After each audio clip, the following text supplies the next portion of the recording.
ఇంటికి ఆవులు ఉండాలయ్యా, ప్రతి ఇంటికి సల్ల ఉండాలి, ప్రతి ఇంటికి పెరుగు ఉండాలి, ప్రతి దొడ్లోన ఆవు పంచిదము ఉండాలి.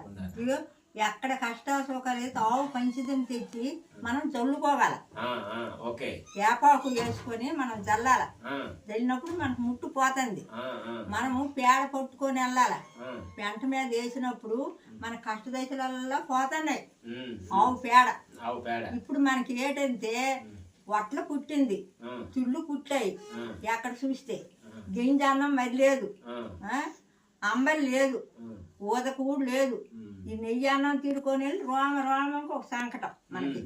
ప్రతి ఇంటికి అన్ని ఉండాలి. మనం ఆవు ఉంటేనే మనకి ఆవులు ఉండాలి. ప్రతి ఇంటికి ఉండాలి. ప్రతి ఇంటికి ఒక గోవు ఉండాలని చెబుతుంది పెద్దమ్మ. ప్రతి ఇంట్లో గో సంపద అనేది ఉంటే ఇతరుల పైన మనము ఆధారపడవలసిన పని లేదు. మన గో సంపద ఉంటే మన ఆరోగ్యాన్ని మనమే కాపాడుకోగలం. ఇది ఎండాకాలం పెరుగు చేసుకోవచ్చు, మజ్జిగ చేసుకోవచ్చు, మజ్జిగ శాల చేసుకోవచ్చు, సల చేసుకొని ఎంతో సుఖ సంతోషంగా ఉండేవాళ్ళు. ఆ మధ్య చెప్తుంది. వయసు ఎంత ఉంటుంది పెద్దమ్మ నీకు ఇప్పుడు?